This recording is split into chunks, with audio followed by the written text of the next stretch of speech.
Hi guys, welcome back to my channel, and this time I'm doing a proper history video and I have absolutely loved making this one. So today I'm talking about some of London's past horse history facts, as well as some little hidden gems that are still visible today and hold such stories from the horses' lives in the past. And honestly, researching this video was one of the most enjoyable things I have done.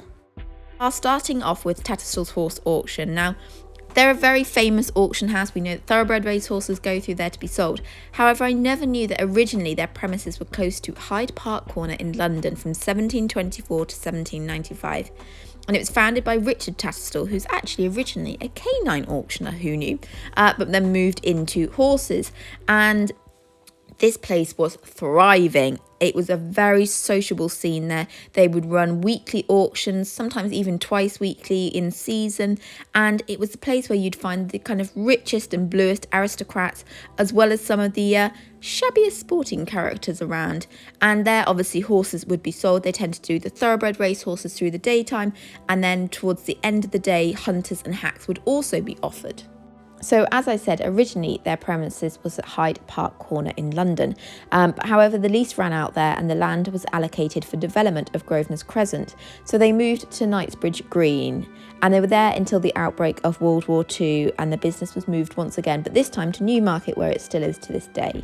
And a fun fact is they used to do hound sales there, and with Richard Tattersall being a canine auctioneer before a horse auctioneer, that kind of makes sense.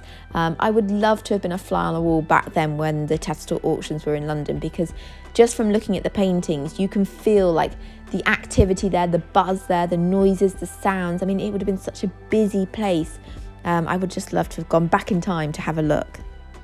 Moving on to a place that is still very much in use today, and that is Rotten Row, which is a broad running track which is 1.3 metres long, and it runs along the south side of Hyde Park.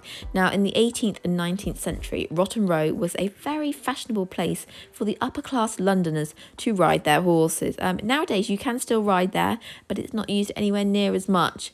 And back in the day, this was a very popular, busy place. It was also a great place for people to get their horses fit. So I can imagine in the summer, I bet it was absolutely heaving.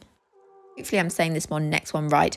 Rotherhithe Tunnel was opened in 1908, and it was designed to serve foot and horse-drawn traffic on either side of the river. The tunnel has, however, sharp bends at either end, and supposedly this was to prevent horses bolting when they suddenly saw daylight at the end of the tunnel. And you would imagine it would have been very dark and gloomy in there for these poor horses that were probably pulling carts along. So you can imagine that when they suddenly caught a glimpse of daylight, they may well have decided to suddenly run. So yeah, supposedly these sharp bends were to stop that from happening. Many roads and streets of London have a meaning behind their name, and Horseferry Road is no different. It's in the city of Westminster, and the road takes its name from a ferry which existed on the site of the new Lambeth Bridge. And there's a clue, Horseferry, it was exactly that. This was a very important crossing of the Thames from Westminster Palace to Lambeth Palace, and it was a ferry that carried horses, including their carts on their back, across the Thames. I mean, imagine it would have been quite a sight. Even looking from this painting, you can see what a sight it would have been, but blimmin' scary for the horses. If you happen to ever need a mountain block in London, which I imagine is probably quite rare for most of us, but you never know, then you need to head over to the Athenian Club, because outside there is a mountain block, and this mountain block was put in for the Duke of Wellington, who, when he became Prime Minister in his sort of 50s, found getting on and off of his horse quite tricky when he would visit the club on a regular occasion. So he had a mountain block put in so he could dismount and remount in a far more graceful way. And in fact, there was a mountain block on either side of the road, and it's still there to this day, so it's definitely somewhere I want to go and have a look. Camden Stables Market is somewhere I would love to go and visit, because this really is a piece of horse history in London.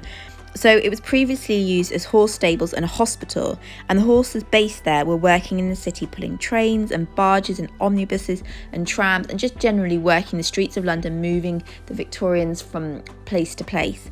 And there was a network of stables there: saddlers, harness rooms, workshops, farriers, tack rooms, places for grooms to sleep, and of course the most important, the horse hospital.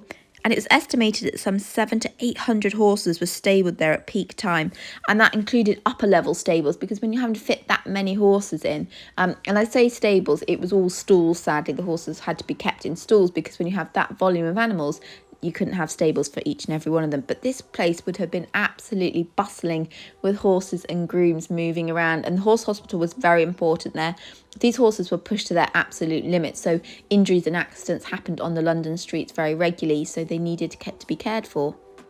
Finish this video off with the Muse houses of London, somewhere that is very popular to live nowadays. Beautiful old buildings that hold so much history, and especially equestrian history. So they were built in the 18th to 19th century and were intended to be used to stable horses and carriages and servants/grooms.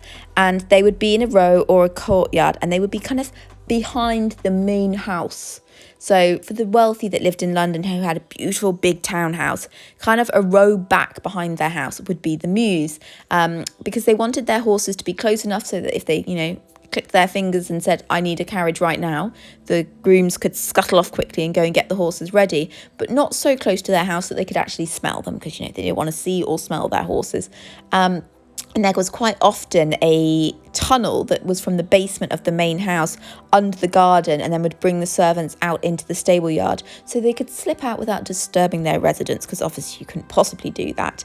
There is actually only now 433 original/surviving Mews, and an interesting fact is that the Mews often didn't have windows facing kind of the main house in front, because if the residents wanted to have a little stroll around the garden, they didn't want their servants spying on them, because obviously the grooms and servants often lived above the stables, so they weren't allowed any windows. How delightful. But I would have loved to have been on a fly on the wall for that as well. I think, can you imagine the noises going down this beautiful courtyard of all these stables and carriages, and the hustle and bustle of the grooms getting the horses ready to take their owners out for a day trip in the carriage. I mean, it would have been amazing.